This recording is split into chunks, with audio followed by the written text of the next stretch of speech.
Today will provide considerations for you to discuss with your own financial advisor.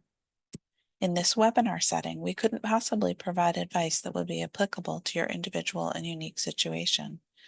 Also, we will not be making any election predictions or endorsements, so none of the information discussed today should be construed as such. We do plan to leave you with lots to think about, though. Now it is my pleasure to introduce our presenters. I'll begin by introducing Stephen Craffen, who is a Senior Vice President and Financial Advisor at the Wealth Enhancement Group. Steve spent nearly a decade working as an engineer before pursuing his passion for helping people meet their financial goals. As a financial planner, Steve focuses on the unique needs of executives, professionals, and business owners in solving their financial challenges and goals. As a member of the National Association of Financial Planners, Steve advocates for the ethical financial planning practices and supports the development of aspiring advisors. He serves as chair of the National Board in 2018 and 19. Steve earned a bachelor's degree in electrical engineering and physics from Stevens Institute of Technology. He also holds 2 master's degrees, one in retirement planning and estate planning from the College for Financial Planning, and the other an MBA from Rutgers Business School. Greg Giardino is a vice president and financial advisor also at the Wealth Enhancement Group. Greg brings more than 15 years' experience in the financial planning industry. His passion for wealth management started at home. When Greg's father unexpectedly passed away at an early age, the family remained financially stable because of the steps his father had taken with estate and legacy planning. While tragic, this event inspired Greg to help his own clients protect their biggest asset, their families. As a fiduciary, Greg takes a client-first approach to financial planning and holds the prestigious CFP certification, along with Certified Private Wealth Advisor certification, an advanced credential for advisors who work with high net worth clients. His insights have appeared in various media publications, including the Wall Street Journal, Barron's, FinancialPlanning.com, AARP, MarketWatch, and CNBC, among others. He is a member of the New Jersey chapter of the Financial Planning Association and the Investments and Wealth Institute. Greg graduated from Providence College with a bachelor's degree in marketing and followed with a master's degree in wealth management theory and practice from the Yale School of Management. A big thanks to both of you for joining us today. And Greg, I'll hand things over to you to get started. Thank you so much, Margaret, for the warm introduction. Steve and I were really excited to be here on the webinar with you and all the viewers today. But we just wanted to take a quick step back just to reiterate that Steve and I, we're just financial planners. We'll be giving general advice today and a general overview of how you should be thinking through things. So if you're looking for specific advice, please talk with the appropriate tax, legal, or financial advisor. Yep. So you're probably wondering, why is this an important topic? Well, the stock market can be very fickle and it can be very volatile, and it can react unexpectedly to changes to the status quo. And presidential elections are notorious for creating a sense of disruption, especially as we've seen in recent years. So the presidential election is now about 46 days away. What if a Republican assumes office? How will that affect the stock market and the economy at large? What if the Democrats remain in power? Does it even matter at all in the long run? And what are some changes that can happen in the short run?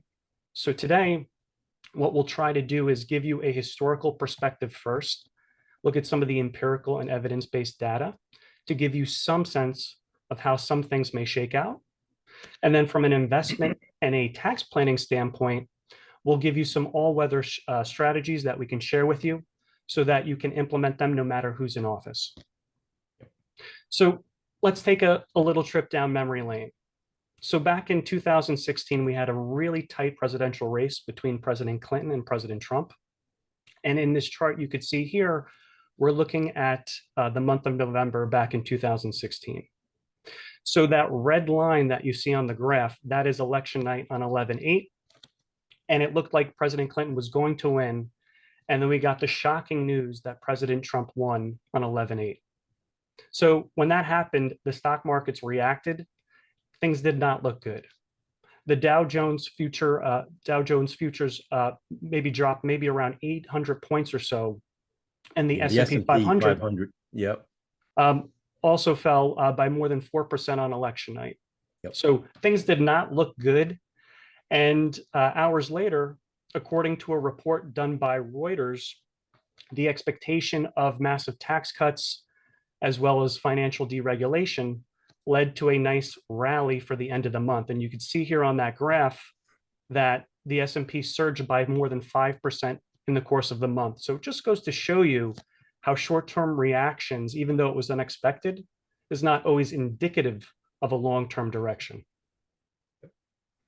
So on the next slide here, this is an interesting slide. This is if you look at the S&P 500 and you took $10,000 and you invested it back in 1980 all the way to 2023, and you could see who was president. So we have in green, we have a Republican presidency, and then for the blue, we have Democrats. So as you could see, if you took $10,000 and you just stayed the course over time, yes, in the short term, there's some fluctuations, as you can see on the graph. But if you waited till the end of 2023, you would have had north of $400,000. So we could see in the short term, there's some volatility, but in the long run, presidential elections really don't matter that much. And on the next slide, this is pretty interesting. So this is looking at whether we have a comparison between a Democratic president and a Republican president, and if we have a unified Congress or if Congress is split. So if you can look at the middle here, look down, we can see when we have a unified government, this is looking at the average annual rate of return for the Dow Jones Industrial Average from 1901 all the way to 2023. So we could see here, when things are unified, the return is actually not as good as compared to when we look at the outer limits of this graph. When we have a split Congress and a split president, the returns are usually better. So if you look at the far right-hand side here, Republican president and a split Congress, the average return was roughly 19%. Now, if you said, well, I want to only invest my money in this Goldilocks scenario, well, think about 2023. In 2023, we had only 34 laws passed. So it was a very uneventful Congress. And that is one of the main reasons why the stock market performed well last year. It was up, I believe, over 26%. So long story short, we like gridlock. Historically speaking, of course, it's not predictive of the future, but we can look at the data here and say, well, when things are divided, that's good because, well, then there's less likely of a chance that big sweeping legislations get passed. So that can help explain some of this data. And that leads to a lot of uncertainty, unfortunately, and the markets hate uncertainty. Yes, they do. And if you take a look going from all the way from 1860 to 2020, this is comparing if you had a 60-40 portfolio. So what is that? That's a very popular portfolio. Most folks have that 60% in stocks and 40% in fixed income or bonds. So you could see in red, that's when you invested in a 60-40 with a Republican president versus blue when you had a Democratic president. And you could see here at the bottom, there's an 8.2% annual compound return for Democratic president versus 8.4% annual compound return for Republican president. Yeah. So you can see it's really negligible, the difference between the two. Yeah, and it could be statistical noise. And then if we take a micro approach, we look down and drill down into the asset allocation. What we mean by that is looking at the individual stocks and bonds themselves. This is looking at average returns when a new president is elected, 9.3% average per year for stocks, and for bonds, 6.7. And if we look at the other end of this graph, when an incumbent president wins, it's 13.4 for stocks, and it's 4.2 for bonds. So once again, not much of a meaningful difference from the stock and bond level, depending upon who wins. Yep. So one thing to be aware of when we look at the historical evidence-based data is that in the fourth year of a presidential cycle, things can get very volatile because we're in a transition phase. So if you look at this graph, all it's showing in that green shaded area to your bottom left, we could see from January to June that there's a lot of choppiness, right? Things are up and down. But as we get into July, August, September to the end of December, as Steve mentioned before, the noise fades to the background and things become more certain, which gives us a little bit of a smoother ride. Yep. And then also bear in mind that the first year of a presidential cycle can also be very volatile because it's almost like a refresh. And we can see the same trend in the empirical data. Starting in January, February, March, April, May, June, things get very choppy, and then things start to smooth out eventually as things become more certain. And this is a interesting graph here. So as we mentioned, the fourth year of a presidential cycle can be very volatile. This is just showing what's the maximum drawdown in any given year, and then what was the average return for that year. So if we look at the far left hand side, we could see that back in 1932, we had a drop of 51% in the stock market, but the average annual return for the year actually wound up being 14.78%. And if we go to the far right of this graph, most folks remember COVID-19 in 2020.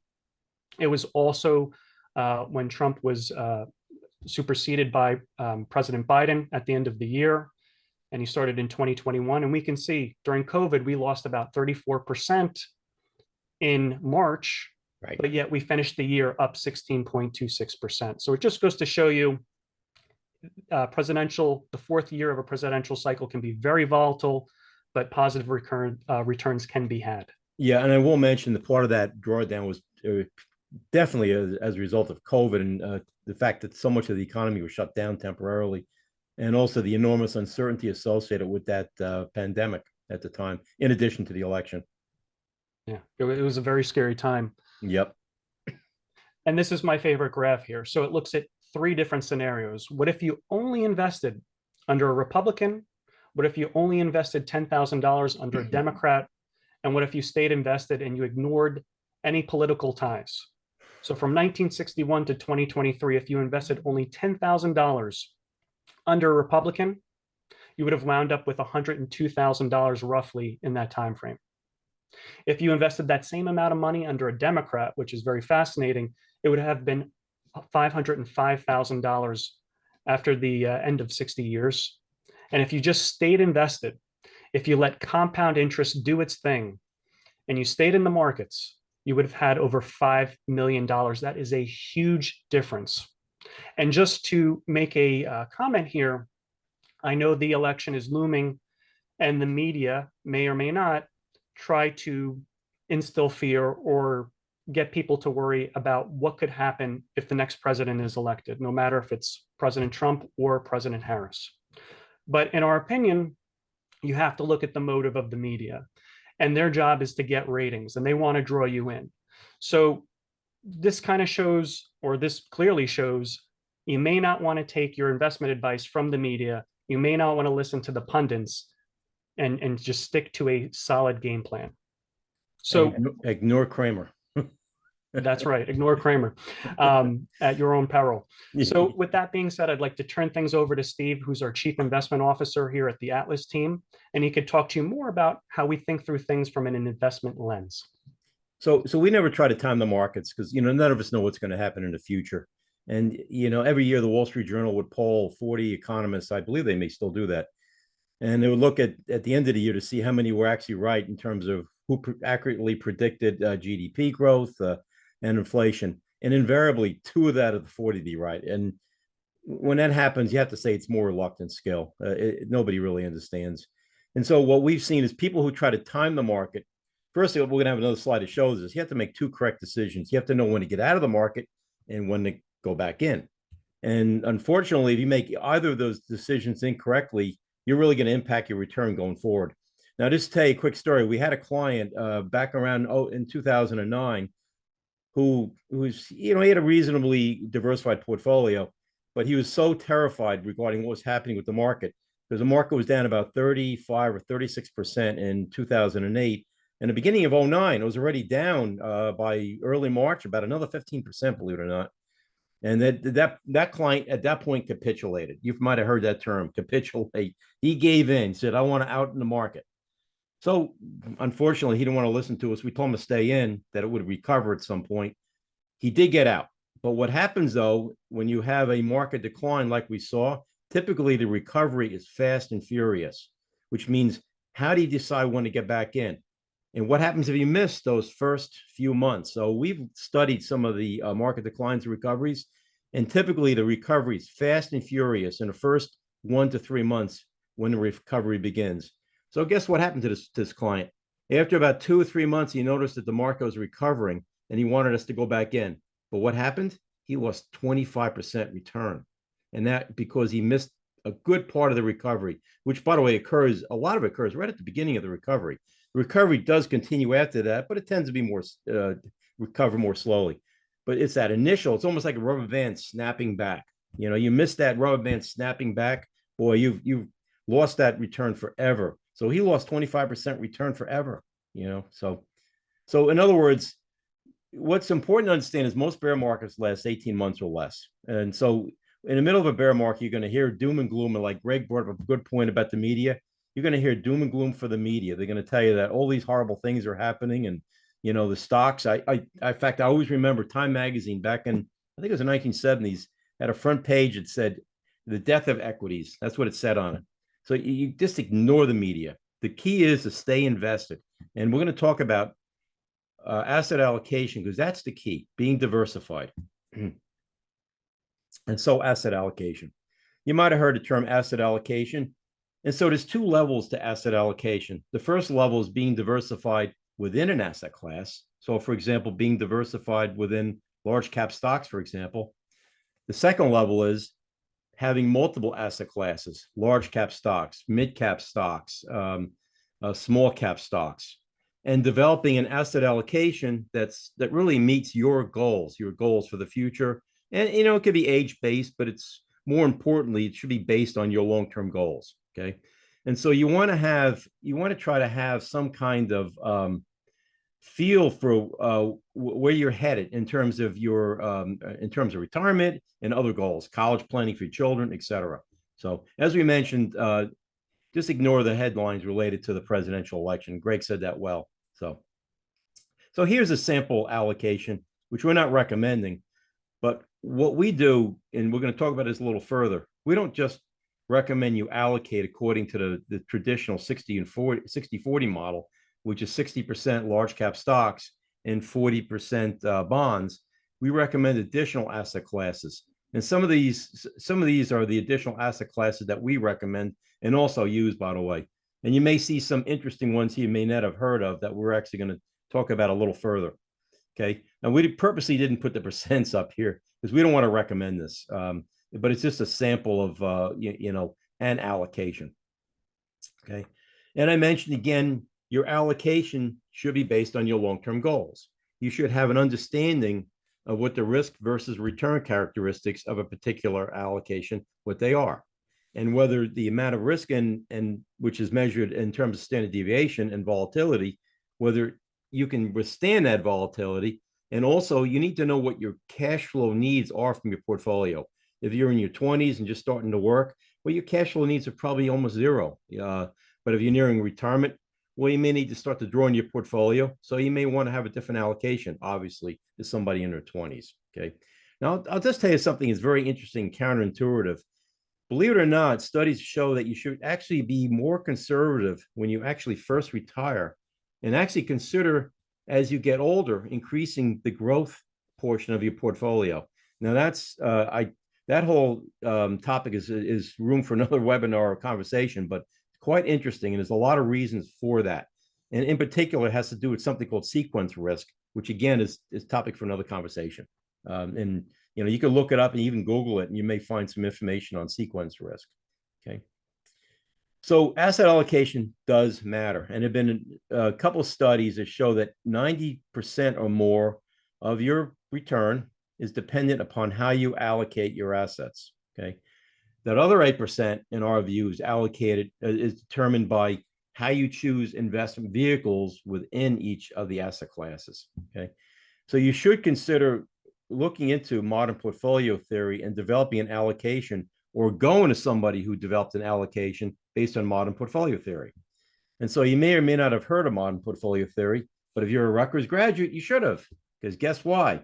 The fellow who won the Nobel Prize for modern portfolio theory is what actually taught at Rutgers in the 1980s. His name was Dr. Harry Markowitz, brilliant man, PhD mathematician, and he actually developed the theory in the 1950s. And I was lucky enough to have him as a professor when I got my MBA at Rutgers. And we didn't know at the time he was going to the Nobel Prize. He won the Nobel Prize in 1990. But he showed that what you want to do in a portfolio is combine assets whose price movements are not synchronized, the statistical term being correlated. You don't want assets in a portfolio that are correlated. And by the way, in finance, we consider diversification the only free lunch.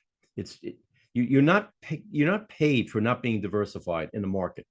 And it'll show that in a minute. There's different types of risk in investing. First is company risk. We call it idiosyncratic risk.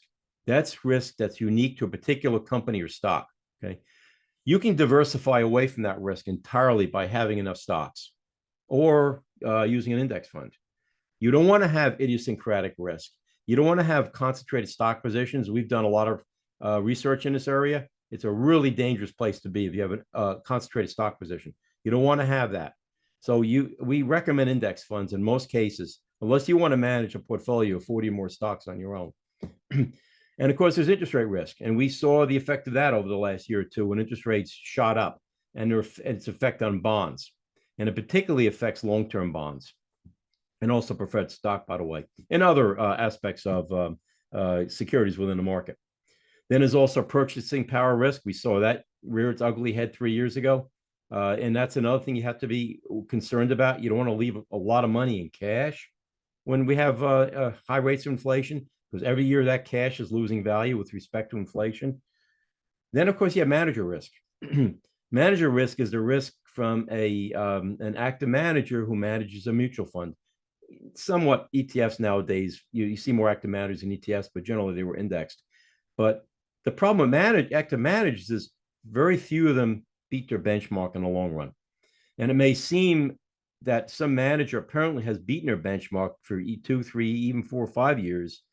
But the problem with that is that's not a long enough period of time to determine whether it was accidental or was true manager skill statistically. And so that's the problem. If you look at Morningstar's research, the further you go out in time, you'll see that fewer and fewer managers actually manage to beat your benchmarks. So in the long run, you're better off having an index fund, quite honestly. Okay. Then, of course, there's political risk. And that's something that can't be quantified mathematically. And that leads to our view that you shouldn't be at least in one type of asset class. And these are some of the asset classes that we recommend you avoid. Okay. And I've talked about, you've seen a graph that shows a list of different asset classes. Well, you might not have seen these on a list, and you might see a lot of advisors that use these asset classes.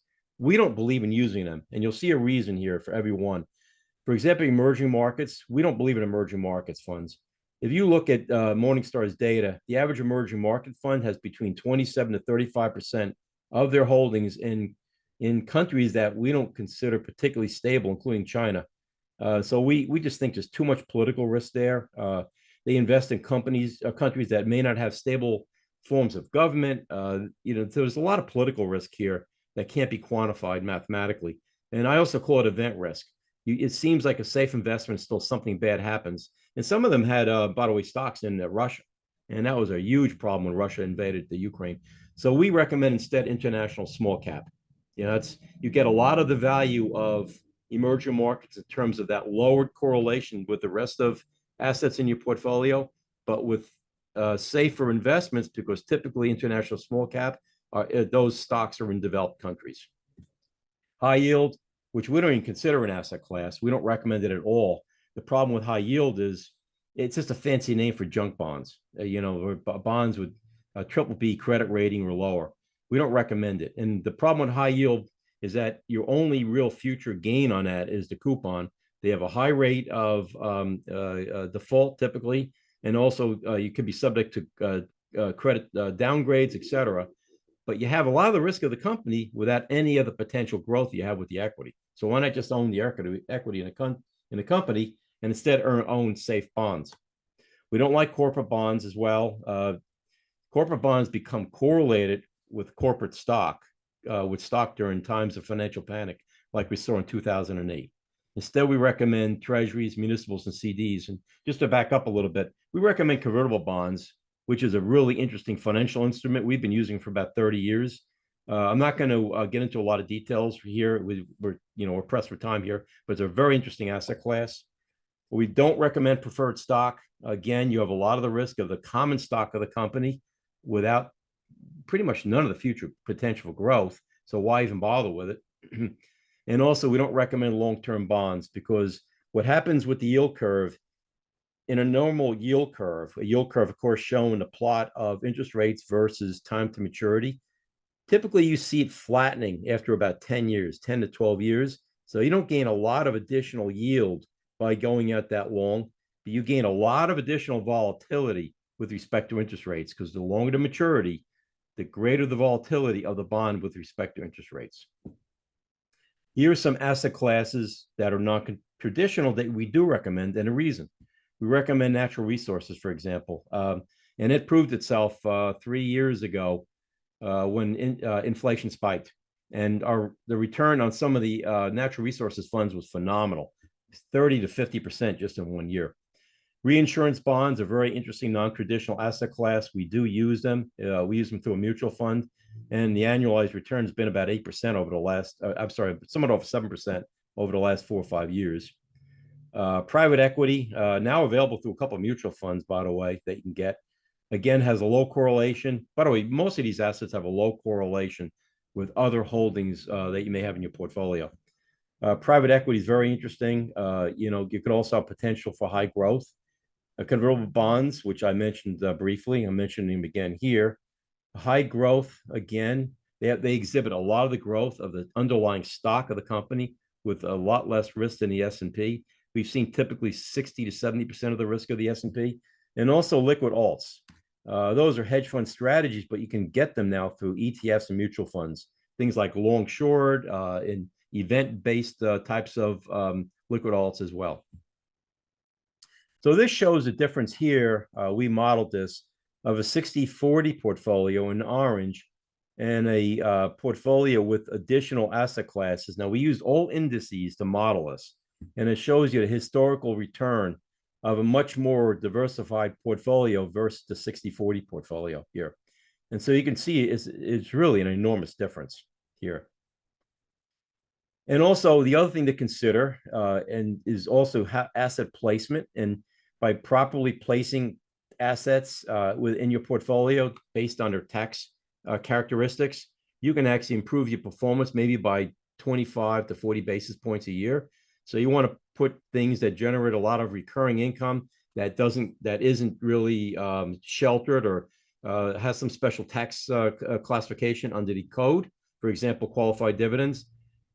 For REITs don't, for example, you want to put that in a tax deferred account, a Roth or a traditional IRA, or your 401k potentially, and other assets you can keep in your taxable account. You can also get them in a pretty tax efficient manner if you use ETFs, by the way. ETFs don't have to pay out their capital gains every year as a mutual fund does. Okay. And I'm going over this, I know, rather quickly, but we have a lot to cover here. So we're trying to get through this rather quickly, but I know that you can view the recording afterwards because you'll have access to it. So the key here is don't time the market. Don't worry about the election. Use science and mathematics behind modern portfolio theory to devise efficient portfolios. And by the way, in the long run, using MPT will smooth your portfolio return and dampen volatility and help dampen declines, by the way. Okay, Greg, back to you. Thank you, Steve. And if we could just go to the next slide here. Perfect. So as Steve spoke about, diversifying your portfolio is really important, but it's only half the battle. The other half is implementing effective tax planning strategy. So what does that entail? That entails reviewing your tax return, looking at things like your income, your deductions, your credits, and figuring out what opportunities you have available for you. And it's also really important to keep in mind that you need to pay attention to the current tax law so you can identify those opportunities and think of a plan not only to save taxes in the current year, but also in future years. So really effective tax planning is just looking at your tax situation. How do I minimize tax liability today? And how do I minimize it in the future as well? So any good tax planning looks at tax diversification through these three buckets. So we're going to start with the first bucket on the left-hand side. That is the taxable bucket. So what is a taxable account? So that could be a high yield savings account. That could be a CD. These are investments that are usually outside of your employer pre-tax plans. And a taxable account is simply an account where the earnings are fully taxable by year end. So there's some pros and cons to owning a taxable account. One is it's very liquid.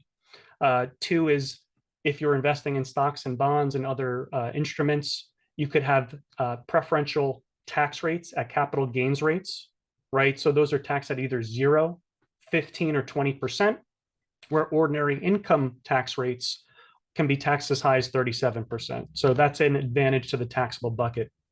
And a con to the taxable bucket is that any interest and dividends received in the year, those are taxable when they're received. So you really got to be careful because some of the interest that your investments are generating, they may be taxed at those higher ordinary income rates. In the middle, I'm sorry, Steve, if we go back one more, the tax deferred accounts, a lot of folks have the tax deferred bucket, right? That's your 403Bs, that's your 401Ks, your IRAs, your pre-tax money. The benefit of that is you get a current tax deduction today. So if I make $100,000 and I contribute $20,000 to my 401K or 403B, I'm showing $80,000 in gross income. It reduces your gross income, which helps. And then you can, those earnings grow tax deferred. And then you finally have to take money out. I won't go into specifics, but it's called required minimum distributions. Right. You're required to take money out. And for some folks on this call today, if you're born 1960 or later, the RMD age is now 75. And then finally, if you look at that last bucket there, that's the tax advantage bucket. Those are things like Roth IRAs and health savings accounts. So essentially, it's the opposite of the tax deferred account. You pay the tax up front and your growth can be tax deferred. And when you take the money out, if you meet certain criteria, you can take it out tax free. So long story short, you want to have a blend of these different buckets. Yep. And I know we have about 10 minutes left before the question and answer. So we're going to try to move on. So a lot of the folks we work with, they tend to fall into this left graph, right? They're tax concentrated. It's not uncommon for us to run into folks who have maybe 60, 80%, even 100% all in their tax deferred accounts, all those pre-tax accounts, and maybe very little in taxable and maybe none at all in a Roth component. But the right is really where you want to be heading. You want to have some in a taxable account, some in tax deferred, and some in a tax advantage. Why? Because it'll give you the most flexibility in retirement when it comes time to take a dollar. Yep. So this is what we call your money matrix. This is just a tool to really evaluate where your assets are located and are they for short-term, mid-term, or long-term purposes. So how this works is we first look at all of the money that you have and we determine, well, is that money going to be spent in the short term over the first 0 to 3 years? Is it going to be midterm money between 3 and 10? And then those long-term assets are the ones you're not going to touch for 10 years plus. So this is a good tool because it could help not only see when you're going to spend the money, but also ease fears for investing in growthier, riskier assets. Why? Because if I look at my long-term bucket here at the bottom right, I know I'm not going to need it for 10 plus years. So therefore, I can better absorb any shocks to my portfolio. And then secondarily, we'll then look at your portfolio from a tax perspective. And as tax law changes, we can help you shift money between the taxable, the tax deferred, and the tax advantage counts so that you can maximize your portfolio. So the Secure Act 2.0, that was sweeping legislation that was passed by President Biden back in 2022. It had a lot of great benefits to it. If we go to the next slide, we'll discuss some of these provisions. So Yeah, I know we can get into a lot of detail here because we're running out of time, but so let's just focus on a couple of the key highlights. So yeah. one is the required minimum distribution age was raised to 73 for anybody born between 1951 and 1959. Yeah. For those born 1960 or later, it's now 75. In 2024, the big thing you have to be aware of is there's what's called a Roth catch-up contribution. So for those who are under age 50, you can contribute to your 401k or your 403b $23,000. And once you're age 50 or over, you can contribute a catch-up contribution of an extra 7,500. Starting in 2024, they've given a 2-year period to implement this with employers. So by 2026, it has to be mandatory. But if you're making over 145,000 in the preceding year, that catch-up contribution has to be made to a Roth component. So that could affect your taxes. Also, for those on the call who have children or grandchildren in 529 plans, the Secure Act 2.0 gave a provision to allow you to take a $35,000 lifetime limit and actually transfer it to your beneficiary's Roth IRA. There's certain stipulations around that. I won't go into it, but it's a key provision. Yeah. And then finally, in 2025, for those age 60 to 63, now that catch-up contribution can be a little bit more. So this is really helpful for a lot of savers. Yeah, it's a lot associated with this law. We're trying to whip through it. We can only cover so much today. Yep. But we're giving it to you like drinking from a fire hose here. Yep. As you know, tax laws, they're going to change. But on the right-hand side, if you look at some of the more advanced strategies, you can really combat some of these tax laws. So Roth conversions, that's a huge topic. A lot of folks are talking about. All it is taking your pre-tax IRAs and 403Bs and simply moving them over to a Roth IRA. Now, it will be a taxable event. The great thing about Roth conversions is for high earners, they normally can't directly contribute to a Roth IRA if you make too much money.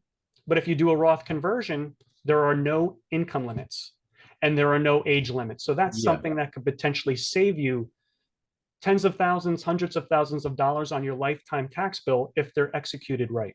Right. We call it tax arbitrage. Now, if you're charitably inclined, there's other things you can do. Steve just went over some of the portfolio things that you could do from a perspective. And then if we look at the Secure Act, the original, the 1.0, there's one thing I want to talk about on here that's really important, that far right bottom, elimination of the stretch IRA. Yeah. So for all the adult children listening here today, if your parents have a big IRA or 403B that they're going to pass down to you, generally speaking, most adult children will not be able to stretch the distributions from that account. So in other words, prior to this Secure Act, if I inherited money and I was an adult child, I could let that account sit and take a little bit out over the next 30, 40, 50 years and let it grow. With the Secure Act passing, now most beneficiaries will have to take it out over 10 years. You could be left with a tax bomb, especially if you're taking this money out in a high tax year in your peak earning years in your 50s and 60s. So careful planning has to be implemented. And once again, we're going through this. The Tax Cuts and Jobs Act will be expiring at the end of 2025. Yeah. Why is that important? Let's look at the tax rates on the next slide. Yep. So this left-hand column here are the marginal tax rates for married filing jointly taxpayers in 2024, which is the current law. So as you can see, the highest tax rate is 37%. They are scheduled to revert back to the graph on the right to the highest tax brackets at 39.6%. But let's take a look at where we are today for somebody in the 24% marginal tax bracket. They may find themselves, if Congress doesn't do anything, they may now find themselves in the 33% marginal tax bracket. That is a 9-point swing. That is a big deal. So you may want to do some careful planning between now and when this legislation is supposed to expire so you can take advantage of lower tax rates. Yep, that's correct. Now, some additional changes on the horizon here as we're coming to the end. The standard deduction for married filing jointly is $29,200. For single filers, it's $14,600. So if we revert back to that old law, well, guess what? It's going to be split almost in half. So that's presumably going to result in more taxation. So, Except the salt limitation will go away. and if the salt limitation goes Yeah. away, that'll be good because Yeah, for now New we can Jersey itemize more. residents. Yeah. Exactly. And for those on the Yeah. line that are listening, if you are high net worth and you may have an estate tax issue down the road, Right. well, there's a federal estate tax exemption that's really high right now. It's $13.61 million for an individual. What does that mean? Think of it as a coupon that you hand in at death to pay for all the things you've accumulated during your life. So right now there's a $27.22 million coupon that can get you out of estate taxes potentially. That may be cut in half. So if you're high net worth, you want to be doing some planning now. Yep. All right, moving along here. We've gone over some of this before. Of course, the Republicans want to keep the Tax Cuts and Job Acts permanent, and Democrats would like to see a reversion with the child tax credit. What is that? So if you have a qualifying dependent child under the age of 17, you can get a non-refundable credit of roughly $2,000 here in 2024. If they revert back to the 2021 levels, it'll be closer to $3,000, $3,600. So it depends on your income, but that would be a good benefit for those who would qualify. Yep. Yep. All right. So once again, Steve, you went over the portfolio structure. Make Yep. sure you're looking at your ETFs and your mutual funds. Yep. Do they have a high turnover ratio? In other words, are they selling a lot and creating a lot of capital gains? Mutual funds, not ETFs. Yeah. Sorry, I Yeah. misspoke. Mutual funds. Yeah. Do your accounts, are they producing ordinary income, or are they taking the qualified dividend treatment or qualified treatment and getting better tax rates? You really have to look at that and examine that. Are your assets that you're holding, are they in the right place for the maximum tax efficiency? Are they in a taxable account? Are your other bonds, are they in a tax deferred account to offset some of the income? You need to take a look at that. Yep. And the biggest benefit is withdrawal sourcing. In retirement, if you have different buckets to draw from, you can maximize certain tax brackets and stay within certain tax levels, and that can potentially prolong the life of your portfolio. And it may sound counterintuitive, but it may make sense to withdraw from IRAs before you record RMDs. But that's, again, another webinar. And that's a great point, Steve. Yeah. You may want to take advantage in a low tax bracket to with Yep. the IRAs. Yeah. So I think the take home point here, after looking at the evidence-based data, the historical data, keep your politics out of your portfolio and stick to a long-term strategy. That's usually the best course of action. Yep. Ready for Gentlemen, Q&A. great job. You came in on time, and I was fascinated. I was taking notes myself. I'm sure members of our audience were as well. We didn't mention we're going to send everybody an exam, and we're going to grade it. No, I'm kidding. Steve's the hard grader. Yeah, that's right. Well, one question that came up in the chat early on, and I think it came up a couple times, and we can reiterate, this is recorded. People can go back and revisit visuals of the slides or things that were stated, because we certainly covered a lot in a short amount of time. So that's the first question that I saw come in. The next one, Greg, I'm going to ask this one of you. We have someone who'd like to better understand how a health savings account is part of tax strategy. That's a great question. And a health savings account can definitely be part of a tax strategy because it's triple tax exempt. It's one of the only few tax preference vehicles that are triple tax exempt. So when you look at those taxable accounts, they're a single tax preferenced item, meaning that you get capital gains rates, which are favorable versus ordinary income. When you look at tax deferred and you look at Roth IRAs, those are double tax preference items, right? You don't pay tax on the growth, and depending upon which one you're in, you may or may not be taxed on the way out.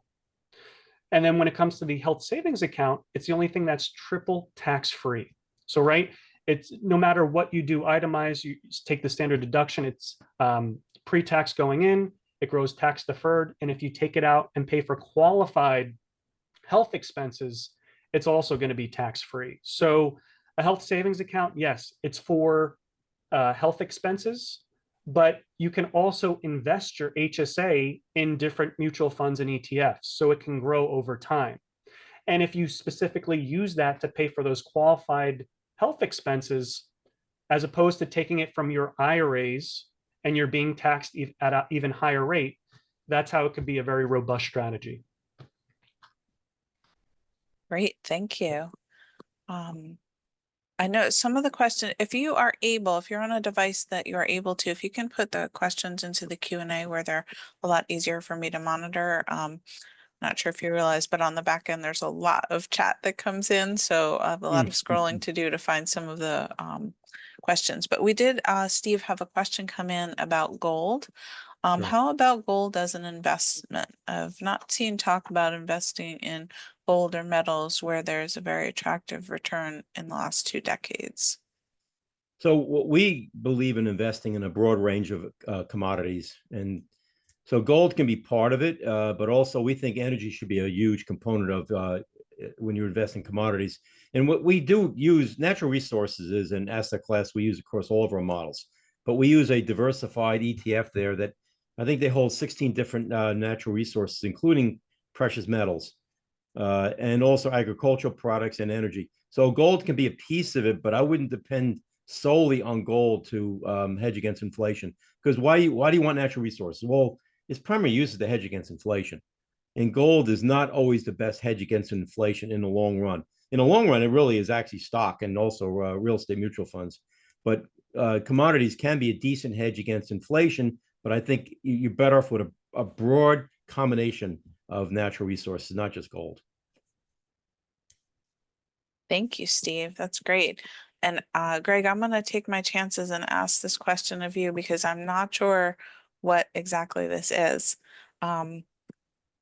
What is your opinion of, I don't know if you say it MYGA or MYGA annuities? MYGAs. So yes, those are fixed annuities that are sold by an insurance company. And usually it's almost like a CD alternative. It's similar, but not exact.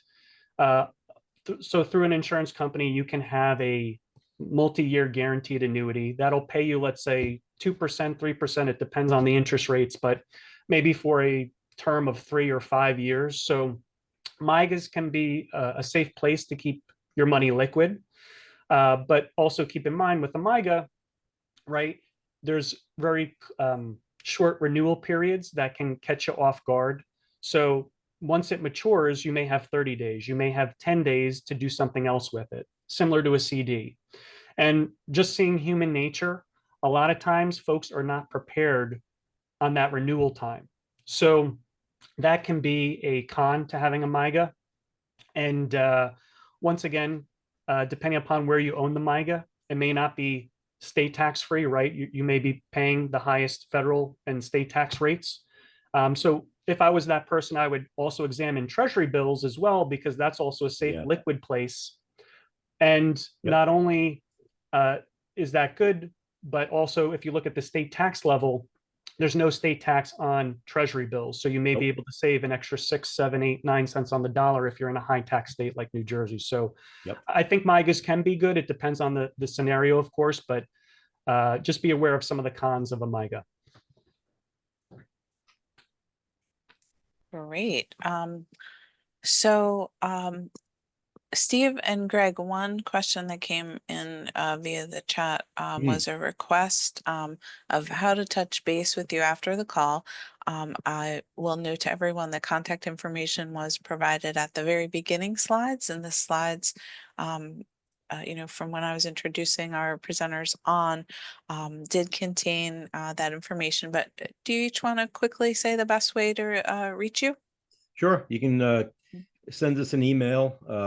Mine is Craffen at wealthenhancement.com. Greg is Giardino, Giardino at wealthenhancement.com. Or you can call us, our office 201-347-3110. Fantastic. Thank you so much, Steve. Sure. Greg, I have another HSA question for you. A lot of HSAs today. Yeah, who would have thought? Hmm. How do you document qualified expenses that were paid for in previous years through a credit card? You want to take the funds from your HSA with no penalty so that your contributions grow over time. I hope I captured that, Michelle. Yeah, no worries. I'm not the particular expert in this area, but you just need a way to have a receipt. So just keep a good documented list of all these receipts, because technically, if I went to the doctor's office and I have a receipt for $100 and it qualified, 20 years later when I retire, if you didn't ever use that to reimburse yourself from the HSA, you can then do it 20 years later. So whatever way you keep a record of these things, if you have, so for example, a lot of our clients, we offer a service where we have an electronic vault. We can set up a folder for somebody and they can upload all of their receipts so that it makes it nice and easy. Or if you have something on your phone or something that you utilize on your own, but specifically just keep a copy of the receipt. If it qualifies, then you can use it to reimburse yourself, and you can even do it later down the road. So just make sure you have it somewhere. Yep. Yeah, I've noticed, confessed shopaholic here, but I've noticed that a lot of receipts actually indicate HSA eligible items with some type of mark on the receipt. So I hope that is helpful to you, Michelle. Great. And yes, another question about the recording just came in. Yes, we provide the recording to you in several ways. You're stealing a tiny little bit of my thunder because this is part of my closing remarks, but I'll say it again now because it's been such a popular question today. We do email a link to the recording to each of the registrants. We also post this on our website, which links to our YouTube channel. So you will definitely be able to revisit the slides and the discussion at a later time. So Steve and Greg, I'm going to give you one more question. I know that this is there's some things that you are frequently asked no matter when you present.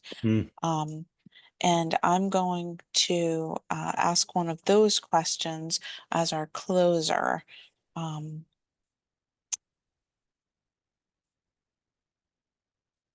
Can a financial advisor really add value to my circumstances?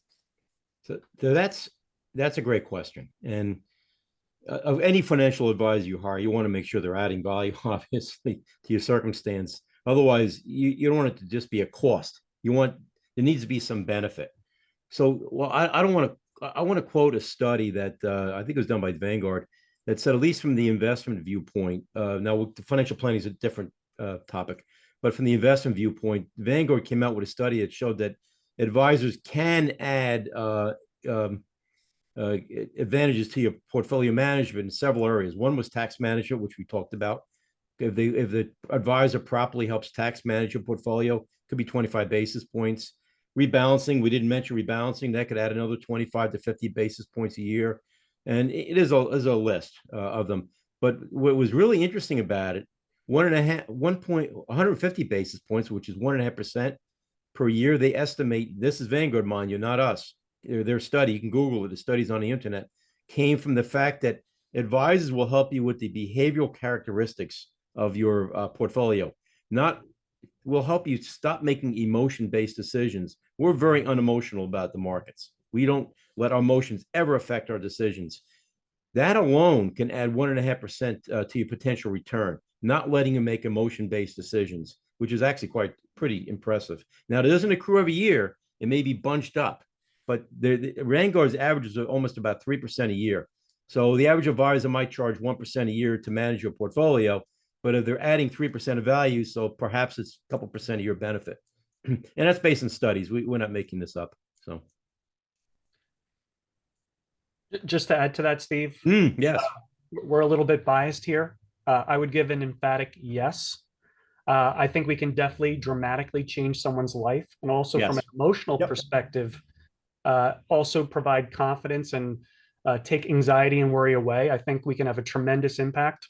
yep, And just talking to Steve's point, I mean, if an advisor is charging you 1%, and you're getting 3, on $1 million, 1% is 10,000. I'm getting $30,000 in values, benefit. getting 20. Yeah, Not a bad deal, especially if you get to work with somebody along the way. So yep, yep. Very nice. Well, I think that's a great way to close things out for today.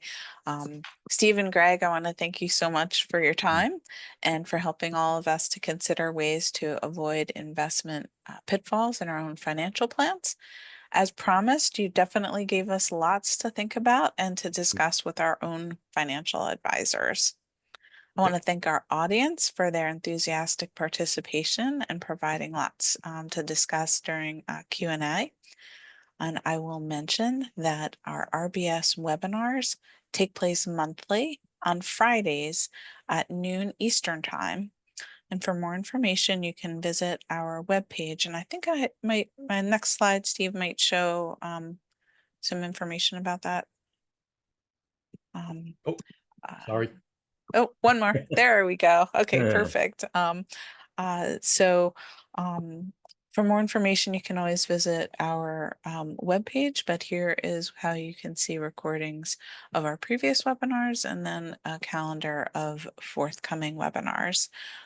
As I've mentioned a couple of times, the recording will be emailed to all registrants, and the future events will also be emailed to all of our registrants. We have an exciting schedule of topics and presenters lined up, and many of them are thanks to suggestions from our audience. So we encourage you to keep sharing your great ideas with us. We want our series to continue to meet your needs. Please stay online for just a moment longer when the webinar ends today, because you'll immediately see a very brief 3-question survey about today's event. And one of the questions is a free-form field which you can type in subjects and/or speakers you'd like to have featured in future webinars. And I think this will be the final time you get to hear this from me today. Our A link to the archived recording of the presentation will be shared via social media and emailed, and it will be on the Business Insights page of our website, along with the recordings from previous virtual Lunch and Learns. So thank you, Steve. Thank you, Greg. Thank you to a great audience. Appreciate all of you, and see you next time. Bye-bye for now.